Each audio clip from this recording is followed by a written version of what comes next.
दोस्तों, आज मैं ऐसी कहानी से रूबरू करा रहा हूँ जो आपके दिल को सुर-सुर कर देने वाले हैं, जिनको सुनकर आपकी आंख में आंसू ज़रूर झलक आएंगे। दोस्तों, हम आपको एक बात बता दें कि प्यार होता है जिससे हो ही जाता है, उससे हो ही जाता है। प्यार जाति धर्म गली मोहल्ला कुछ नहीं देखता है, वह तो अपने आप हो ही जाता है। दोस्तों, आज हम कुछ ऐसे प्यार की दीवानों की कहानी के बारे में बता रहे हैं, उससे पहले शायद आपने कभी सुनी नहीं होगी। एक गांव में अभिषेक नाम का लड़का रहता था जो अपने ही गांव की एक लड़की को बेहद प्यार करता था, जिसका नाम था राधिका। राधिका और अभिषेक एक ही जाति के थे और दोनों का घर बिल्कुल आमने सामने हुआ करता था। यह दोनों एक दूसरे के प्यार में बिल्कुल पागल हो गए थे।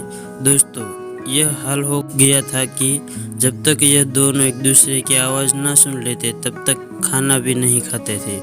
दोस्तों, अभिषेक और राधिका तो बहुत प्यार करते थे, लेकिन उसको समाज का बहुत डर लगता था। सोचते थे अगर हमारे परिवारजन को मालूम पड़ गया तो हमें बहुत लज्जित होना पड़ेगा। इसलिए यह दोनों मोबाइल फ़ोन के द्वारा बात किया करते थे।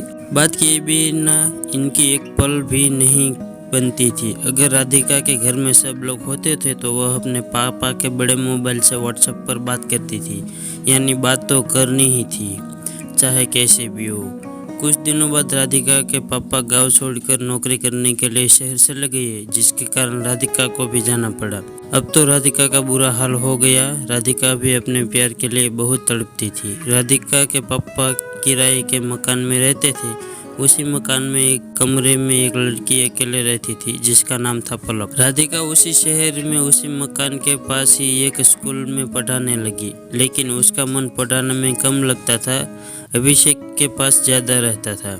अब दोनों लोग बुरी तरह से तड़पने लगे। तब तक राधिका ने उसी मकान में रह रही लड़की पलक से दोस्ती कर ली और अपनी प्यार की सारी कहानी रो रो कर बता दी। तब उस लड़की ने कहा कि राधिका, तुम चिंता मत करो, मैं तुम्हारी अवश्य सहायता करूँगा। और बोली कि राधिका, तुम रात में मेरे कमरे में आराम किया करो और मेरे मोबाइल से अपने अभिषेक से वीडियो कॉल पर आमने सामने बात किया करो, जिससे तुम दोनों का मन एक दूसरे को देख शांत हो सकता है। यह बात सुनकर राधिका बोली, मेरी माँ तुम्हारे कमरे में मुझे सोने नहीं देगी। तब पलक ने कहा, चिंता मत करो, मैं तुम्हारी माँ से बात करूँगी कि राधिका को मेरे कमरे में साथ सोने दो, क्योंकि अगर हम दोनों साथ होंगे तो रात में कुछ देर तक पढ़ने में हमारा अच्छा मन लगेगा। जब उस लड़की ने राधिका की माँ से बोला तो राधिका की माँ ने उसके कमरे में सोने के लिए कह दिया। अब राधिका रात में पलक के कमरे में सोने लगी। अब तो राधिका अपने अभिषेक से पलक के मोबाइल से पूरी रात वीडियो कॉल पर बात करती थी। राधिका हर बात पर अभिषेक से यही कहती थी कि अभिषेक, मैं रहती तो यहाँ पर हूँ, मेरा दिल तुम्हारे पास है। कुछ दिन बीत जाने के बाद राधिका के पापा राधिका के लिए शादी करने के लिए लड़का ढूंढने लगे। राधिका की मजबूरी थी, वह कुछ भी नहीं कर सकती थी। अब राधिका की शादी पक्की हो गई। तब अभिषेक को यह मालूम पड़ा तो वह बहुत बुरी तरह सीख कर रोने लगा कि राधिका, राधिका, मैं अब तुम्हारे बिना नहीं रह सकता। तब राधिका ने अभिषेक को समझाया कि अभिषेक, मेरी शादी तो हो ही जाएगी, लेकिन मेरा प्यार अमर है, मैं तो तुम्हारी रहूँगी, उसका तो केवल नाम ही होगा। अब राधिका की शादी होने लगी। तब अभिषेक ने राधिका के लिए एक गिफ्ट भेजा। राधिका ने जैसे गिफ्ट खोला तो वह दंग रह गई और फुट फुट कर रोने लगी। तो क्या दोस्तों, आप जानते हैं कि उस गिफ्ट में क्या होगा?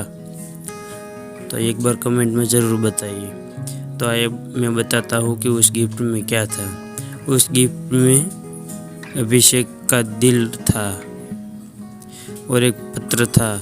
उस प्रेम पत्र में अभिषेक ने लिखा था कि मेरी प्यारी राधिका, तुम अपना दिल तो मेरे पास ही छोड़ आई, इसको तो ले जाओ, यह कहाँ अकेला तड़पेगा। राधिका उस खून से लथपथ दिल को अपने दिल से लगाकर सीख कर रोने लगी और कहने लगी कि अभिषेक, तुमने यह क्या कर दिया। तब उसे अपने अभिषेक की बहुत याद आई और भगवान से प्रार्थना करने लगी कि हे भगवान, प्यार देना है तो दोनों को प्यार देना और दोनों को बिल्कुल अलग ना होने देना। और अंत में बस इतना ही कहना चाहूँगा दोस्तों कि भटके हुए मुसाफिर का बसेरा बन गई है तू, भटके हुए मुसाफिर का बसेरा बन गई है तू, मेरी अंधेरी रातों की सवेरा बन गई है तू। मेरी ज़िंदगी में आई है कुछ इस तरह तू, मेरी ज़िंदगी में आई है कुछ इस तरह तू, जैसे कब्र में पड़ी लाश को सहारा मिल गया है तू। थैंक यू दोस्तों।